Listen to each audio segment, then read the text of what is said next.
الحمد للہ رب العالمین والصلاة والسلام علی سید الانبیاء والمرسلین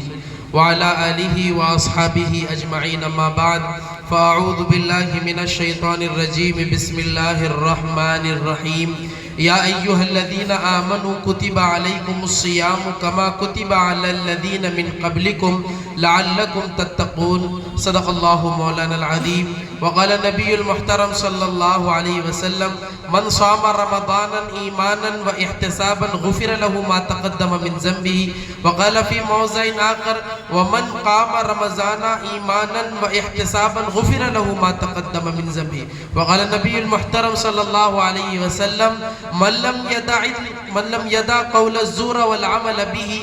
لا فلا حاجة لله ان يدع طعامه وشرابه او كما قال النبی المحترم صلی اللہ علیہ وسلم۔ میرے محترم عزیزوں، دوستوں اور بزرگوں، ماہ سیام رمضان المبارک کی گھڑیاں ہم سے گزر رہی ہیں اور ہم غفلت کے اندر آج بھی پڑے ہوئے ہیں۔ بہت زیادہ ضرورت ہے کہ ہم اپنے آپ کو ایمان کے اعتبار سے، اعمال کے اعتبار سے، کردار کے اعتبار سے، ہر اعتبار سے جتنا ہو سکے انکریز کرے، اپنے اعمال کو بڑھانے کے لیے ہمتن متوجہ ہو جائے، مستعد ہو جائے، فکر مند ہو جائے۔ اس لیے کہ رمضان المبارک کے بارے میں ارشاد ہے کہ اگر تمہیں معلوم ہو جائے کہ رمضان میں کیا ہے، اللہ کے رسول صلی اللہ علیہ وسلم نے ارشاد فرمایا کہ تمہیں معلوم ہو جائے کہ رمضان کے اندر کیا ہے تو تم لوگ امید کرو گے کہ سارا سال رمضانی رہے، سارا کا سارا سال رمضانی رہے۔ رمضان ایسا متبرک اور پاکیزہ مہینہ ہے، اس مہینے کی قدر قیمت کو جاننا اور اس کی عظمت کو اپنے دل کے اندر بٹھانا انتہائی درجے ضروری ہے۔ یہ ایسا مبارک مہینہ ہے کہ جنت کو مومنین کے لیے مزین کیا جاتا ہے، جنت کو مومنین کے لیے مزین کیا جاتا ہے اور 8 دروازے جنت کے کھول دیے جاتے ہیں اور جہنم کے 7 دروازے غلق یعنی کہ بند کر دیے جاتے ہیں اور وسلسلۃ الشیاطین اور شیطانوں کو اس مہینے کے اندر قید کر دیا جاتا ہے۔ کوئی شیطان سرکش جن اس مہینے کے اندر آزاد نہیں گھوم سکتا بلکہ ان کو قید کر لیا جاتا ہے۔ تو اب یہ اتنا بہترین اور پاکیزہ ماحول، شیطان لیس ماحول ہمیں مل رہا ہے تو ہمیں ضرورت ہے کہ ہم اپنے ایمان کو بڑھانے کی فکر کریں، ہم صدقہ خیرات کے اندر کثرت کریں، ہم خرچ کرنے کے اندر کثرت کریں، ہم قرآن کی تلاوت کے اندر کوشاں ہو جائیں۔ اس لیے کہ شہر رمضان الذی انزل فیہ القرآن، رمضان کو اور قرآن کو اتنی مناسبت ہے کہ اللہ رب العالمین نے قرآن کو رمضان کے مہینے کے اندر نازل فرمایا ہے۔ تو اس مہینے کی ہم قدر و قیمت جانیں اور اس مہینے کی عظمت کو جانیں اور قرآن کی تلاوت کے اندر ہم کوشاں ہو جائیں، بہت زیادہ فکر مند ہو جائے کہ کم از کم ہمارا ادنا سے ادنا شخص جس کو قرآن پڑھنے تک نہیں آتا تو اس کے بھی کم از کم رمضان کے اندر 3 قرآن تو مکمل ہونے ہی چاہیے، 3 قرآن کم سے کم مکمل ہونے ہی چاہیے۔ ایسا ہمارا مزاج بنائے اور جو پڑھنے والے ہیں تو وہ تو ہم نے دیکھا ہے کہ چاہے ان کی عمر 80-90 کو کیوں نہیں چلتی جاتی، قاری صاحب دامت برکاتہم کے والد محترم کو ہم دیکھتے ہیں کہ روزانہ 10-12 پارے سے کم تلاوت کبھی نہیں کرتے، یہ عام دنوں کی بات ہے، لیکن جب رمضان آتا ہے تو تلاوت کے اندر اور کثرت ہو جاتی ہے۔ تعریف کرنا مقصود نہیں ہے، بتانا مقصود ہے، ہمارے نظروں کے سامنے کی چیز ہے۔ میرے دادا جان جو ہے روزانہ 12 پارے عام دنوں کے اندر تلاوت کرتے ہیں، تو اب رمضان کے اندر تو میرا خود آنا ادھر ہو رہا نہیں، تو کتنے تلاوت ہو رہے ہیں، کتنی زیادہ کثرت ہو رہی، عمر بھی 90 سال تک پہنچ گئی ہے۔ تو ہم تو نوجوان ہیں، رگوں کے اندر خون ہے، ہڈیوں کے اندر گودا موجود ہے اور ہمارے زبان کے اندر طاقت موجود ہے، تو ہمارا کیا مزاج ہونا چاہیے، ہم کتنا روزانہ قرآن پڑھنا چاہیے، یہ ذرا سوچنے کی اور غور کرنے کی اور فکر کرنے کی بات ہے کہ ہمارا رمضان جو ہے گزر جا رہا ہے ہر اعمال کے اعتبار سے اور تلاوت کے اعتبار سے اور ہر اعتبار سے ہم پیچھے جا رہے ہیں۔ اس مہینے کے اندر تو اللہ رب العالمین نے ایسا یہ بمپر آفر ہے، اتنا زیادہ اس کے اندر اعمال کا ثواب ملتا ہے کہ جو شخص ایک فرض ادا کرتا ہے تو اللہ رب العالمین 70 فرض ادا کرنے کا اسے ثواب دیتے ہیں، اور جو ایک نفل ادا کرتا ہے تو اللہ رب العالمین فرض کے بدلے کا اس کو ثواب دیتے ہیں۔ اور فرض کا ثواب آپ جانتے ہیں کہ ساری زندگی بندہ نوافل پڑھتا رہے تو ایک فرض کا اس کو ثواب، وہ ایک فرض تک ساری زندگی کے نوافل نہیں پہنچ سکتی، اتنا بڑا فرض کا مقام ہے۔ تو ہمیں جان کر ہم اگر چھوڑتے ہیں، جان بوجھ کر اس کو ترک کرتے ہیں، تو ہماری یہ بدبختی ہے، ہماری نااہلیت ہے۔ تو ہم سمجھے، اس مہینے کی قدر و قیمت جانیں۔ ہم کو 11 مہینے کاروبار کا موسم ہے، 11 مہینے تک ہر چیز کا ہے۔ ہم عاشقی اور دل لگی کے اندر 11 مہینے گزار سکتے ہیں، ہم دیگر کاموں کے اندر 11 مہینے گزارتے ہیں، لیکن یہ مہینہ عشق رسول کے اندر، قرآن سے محبت کے اندر، نوافل کے اندر، کثرت کے اندر، صدقہ خیرات کے اندر، غربا کی مدد کرنے کے اندر اگر ہم گزاریں گے تو اتنا اجر اور ثواب ہم پائیں گے کہ میں اور آپ اندازہ نہیں لگا سکتے۔ ایک سبحان اللہ کہنا، اس کی اتنی قیمت ہے کہ جو ابھی قبر کے اندر دفن ہے، اس سے اگر کوئی جا کر آلہ مل جائے ایک بات کا پوچھنے کا، تو اس کے پاس اگر پوچھا جائے کہ تمہیں کس گھڑی کا افسوس ہو رہا ہوگا، تو وہ یہ کہے گا رمضان کے اندر میں نے گھڑیاں اور کئی لمحات پائے اور میں سبحان اللہ نہیں کہہ سکا۔ کئی لوگ ہمارے درمیان موجود تھے، رمضان آتے آتے وہ اس دنیا سے رخصت ہو گئے، تو ہمیں یہ تو بہت زیادہ چانس ملا ہوا ہے اور آفر ہمارے لیے موجود ہے کہ ہم رمضان کو پایا بھی ہے، اور رمضان کے اندر ہمارے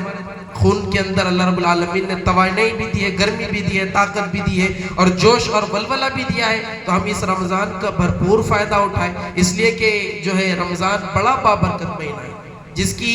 برکت جو ہے میں اور آپ اندازہ ہرگز لگا نہیں سکتے۔ اس سے بڑھ کر اور کیا بات ہو سکتی ہے کہ رمضان کے اندر کیا ہے اگر معلوم ہو جائے تو لوگ امید کریں کہ سارا سال رمضان رہے۔ اس سے بڑھ کر اور اس کی کیا فضیلت ہو سکتی ہے؟ اور اللہ کے رسول صلی اللہ علیہ وسلم نے اس کی خاص تاکید کی ہے، جو شخص طاقت رکھتا ہے اور وہ روزہ چھوڑ دیتا ہے تو یہ بہت زیادہ نااہلیت کی بات ہے، ہمیں جہنم کے گڑھے کے اندر ڈھکیلنے کی بات ہے۔ جو شخص ایک روزہ جان بوجھ کر چھوڑتا ہے، ایک روزہ جان بوجھ کر چھوڑتا ہے، طاقت ہے، قوت ہے کہ بھئی پانی کی پیاس لگ رہی ہے، کام کاروبار کے اندر قوت حاصل نہیں ہوگی، اس لیے صرف کاروبار کی نیت سے اگر کوئی شخص ایک روزہ چھوڑ دیتا ہے تو حدیث مبارکہ کے اندر آتا ہے کہ ساری کل دہر، یعنی کہ ساری زندگی بھی اگر روزہ رکھ کے گزارے تو اس ایک روزے کے ثواب کو نہیں پہنچ سکتا۔ تو یہ سوچنے کی بات ہے، ہمارے لیے بہت زیادہ فکر کا نقطہ فکر ہے، اور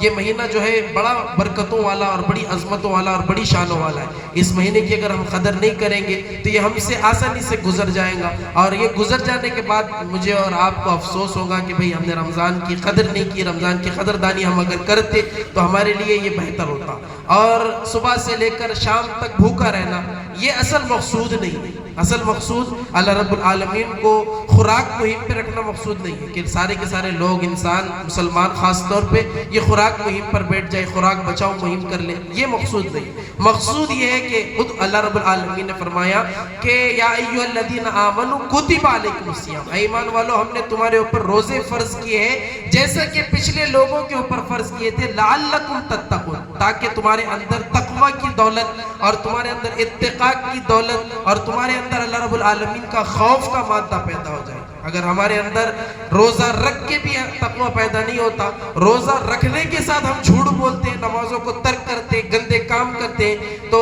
حدیث مبارکہ کے اندر اللہ کے رسول نے وضاحت سے بیان کر دیا کہ من لم یدعی قول الزور والعمل بھی، جو رمضان کے حالت کے اندر، روزے کی حالت کے اندر نہیں چھوڑتا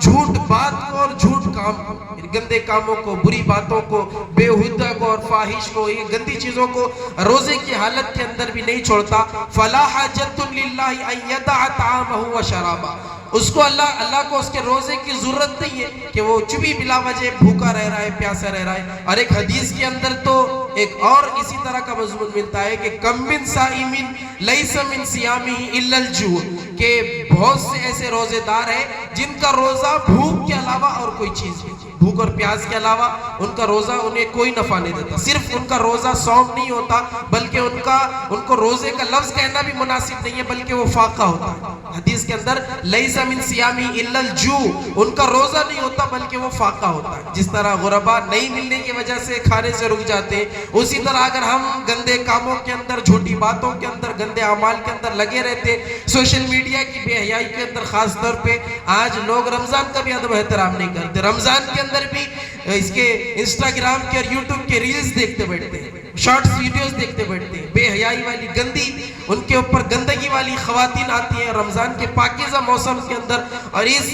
مبارک مہینے کے اندر وہ گندگی کے اندر اپنے آپ کو، اپنی آنکھوں کو ملوث کرتے ہیں۔ اور حدیث مبارکہ کے اندر آیا ہے کہ جو آنکھ گندگی دیکھتی ہے وہ اس بات کی زیادہ حقدار ہے کہ قیامت کے دن اس کے اندر آگ بھر دی جائے۔ یہ ہمارے لیے بہت زیادہ نقطۂ فکر ہے کہ ہم دیکھیں کہ ہم کہاں کھڑے ہوئے، ہمارا دن بھر کے اندر کتنا سوشل میڈیا استعمال ہو رہا ہے، ہم کتنا قرآن کریم کو کھول کر بیٹھ رہے ہیں۔ ہمارا مزاج تو یہ ہونا چاہیے کہ ہم قرآن سے چمٹ جائیں، رمضان کے اندر اتنی تلاوت کریں، اتنی تلاوت کریں کہ لوگ کہیں کہ بھئی یہ تو مجنون ہو گئے، یہ تو پاگل نظر آ رہا ہے، صرف قرآن کو لے کر بیٹھا ہے۔ تو یہ اگر ہم مادہ پیدا نہیں کرتے، ہم قرآن کو نہیں پڑھتے، تو یہ ہمارے لیے بہت زیادہ غفلت کی اور بے فکری کی اور نااہلیت کی بات ہے، بہت زیادہ نااہلیت کی بات ہے۔ ہم خبروں میں چل جائیں گے، اس وقت میں ہمیں فکر ہوگی، یہ نقطہ فکر ہمارے لاحق ہوگا کہ کاش کہ رمضان پاتا اور رمضان کے اندر ایک مرتبہ سبحان اللہ کہہ دیتا۔ تو یہ ہمارے لیے بہت زیادہ نااہلیت ہے کہ ہم رمضان کو پا بھی رہے ہیں اور رمضان کے اندر گندے کام بھی کر رہے ہیں، جھوٹ بول بھی رہے ہیں۔ دیکھیں حدیث مبارکہ کے اندر اور قرآن حکیم کے اندر جو یہ اس کا حکم دیا گیا ہے کہ تقوی نصیب ہو جائے، اس لیے اللہ رب العالمین نے 30 دن کے مکمل مہینے کے روزے فرض کیے۔ تو کیا صرف بھوک اور پیاس کاٹنے سے تقوی نصیب نہیں ہوتا، بلکہ اس کے لیے ہمیں تقوی نصیب کرنے کے لیے کئی چیزوں کو اختیار کرنا ہوگا۔ اگر کئی چیزیں ہم اختیار کریں گے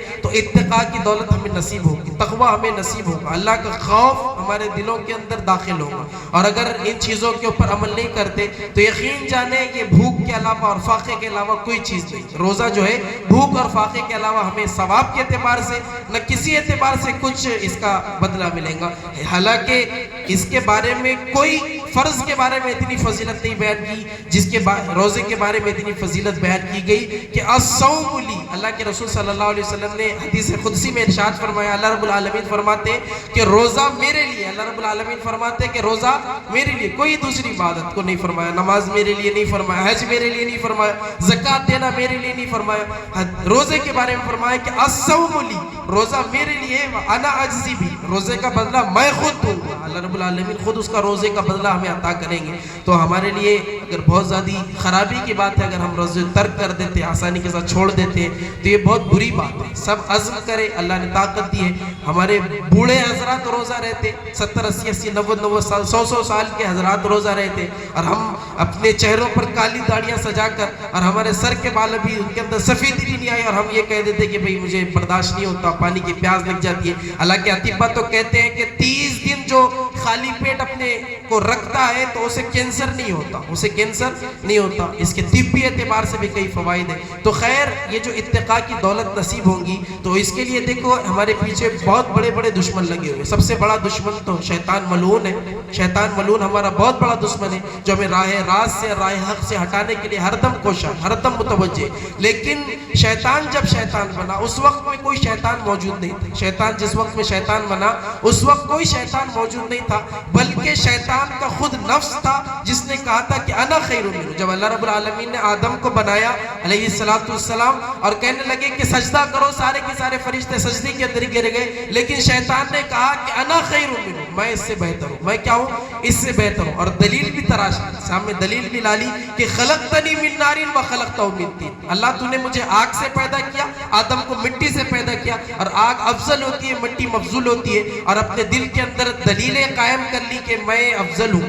اللہ چاہتا تو شیطان کی اس دلیل کے بخیوں دھڑ کے رکھ دیتا، دلائل کے انبار لگا دیتا، لیکن اللہ کی جب نافرمانی کی جاتی ہے، جب کوئی چیز اللہ کے دل سے اتر جاتی ہے تو پھر وہ چڑھتی نہیں۔ اللہ رب العالمین نے کہا کہ اب تجھے مہلت ہے، اس نے مہلت مانگی کہ میں تیری عزت کی قسم کھاتا ہوں کہ قیامت تک کے لوگوں کو میں تیار کروں گا۔ ہمارا یہ شیطان سب سے بڑا دشمن ہے، اس وجہ سے ہمارا سب سے بڑا دشمن ہے کہ حضرت سیدنا آدم علیہ السلام کی وجہ سے اسے جنت سے باہر نکالا گیا۔ تو ابن آدم کا وہ دشمن ہے، وہ یہ وعدہ کر کے آیا، اللہ کی عزت کی قسم کھا کر آیا ہے کہ لأقعدن، کہ میں ان کے راستوں کے اندر بیٹھوں گا، ان کے اوپر حملہ آور ہوں گا۔ ایک حدیث کے اندر تو یہاں تک الفاظ ملتے ہیں کہ اگر اللہ رب العالمین نے انسان کے ساتھ محافظی فرشتے نہیں رکھے ہوئے ہوتے تو شیطان یوں ہی انسانوں کو مار دیتے، اتنے زیادہ ہمارے سخت دشمن ہیں، لیکن اللہ نے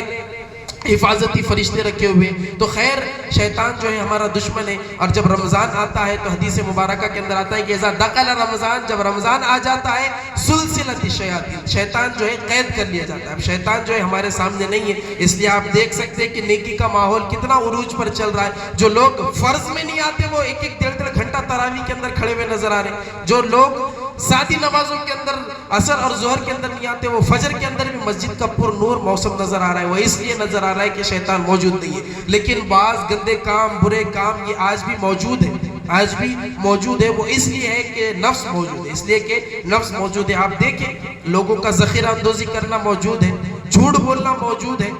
ناپ تول میں کمی کرنا موجود ہے، گندے کام موجود ہے، بے حیائی آج موجود ہے، رشوت کا بازار گرم ہے، سب چیزیں چل رہی ہے۔ اس کی وجہ یہ ہے کہ نفس موجود ہے۔ اگر ہم نفس کے اوپر قابو نہیں پاتے تو شیطان بڑا پیچ و تاب کھا رہا ہے کہ تمہارے سر کی یہ جو ٹوپیاں بھی نظر آ رہی ہے، رمضان کے اندر جو مسجدیں بھری ہوئی نظر آ رہی ہے، صرف رمضان ختم ہونے دو، اتنا خطرناک انداز سے تمہیں میں بہکاؤں گا، اتنا خطرناک انداز سے تمہیں ضلالت کے اندر اور گمراہیوں کے اندر ڈالوں گا کہ رمضان سے پہلے بھی ایسا نہیں تھے۔ تو ہمیں اس رمضان کے بعد اگر ہمیں بچنا ہے، ہمیں محفوظ ہونا ہے، تو ہماری ذمہ داری ہے کہ نفس پر قابو پائیں۔ اس لیے کہ شیطان نے، دیکھو بھائی، شیطان کے پاس تمام کو ہانکنے کی الگ الگ لاٹھیاں ہیں، سب کو ایک لاٹھی سے نہیں ہانکتا۔ شیطان بڑا یہ چال باز اور مکار ہے، بڑا وہ تلبیس سے جانتا ہے، بڑی چالیں جانتا ہے، وہ ہر ایک کو الگ لاٹھی سے، الگ ڈنڈے سے ہانکتا ہے، ہر ایک کو ایک ڈنڈے سے نہیں ہانکتا۔ اگر کوئی عابد ہے، عبادت گزار ہے، راتوں میں تہجد کو اٹھنے والا ہے، تو شیطان کے پاس اس کے لیے الگ چال ہے۔ وہ یہ نہیں کہتا کہ تو رات کے وقت مت اٹھ، اس لیے کہ رات میں اٹھنے کا جو عادی ہے، سحر کے وقت جس کو رونے کے اندر مزہ آتا ہے، اگر اس سے یہ کہا جائے کہ تو نہ اٹھ تو وہ تو اس کی شیطان کی بات کو نہیں مانے گا۔ لیکن شیطان اس کو اس اعتبار سے ہانکتا ہے، یہ کہتا ہے کہ رات کو تو اٹھ، لیکن صبح ہوتے ہی لوگوں کو بتا دے کہ میں تہجد کا عادی ہوں۔ میں کیا ہوں؟ تہجد کا عادی ہوں۔ یہ شیطان کی چال ہے۔ کوئی سخی ہے جس کی خمیر کے اندر، مٹی کے اندر، تباہ کے اندر، اس کی فطرت کے اندر اللہ نے سخاوت اور مالداری کو، خرچ کرنے کو، فیاضی کو رکھا ہے، تو شیطان اس سے یہ نہیں کہتا کہ تو بخل کر۔ شیطان اس سے کہے گا بخل کر، تو وہ بخل ہرگز نہیں کرے گا، اس لیے کہ فطرت میں اللہ نے اس کے خرچ کرنے کو رکھا ہے۔ شیطان کہتا ہے کہ تو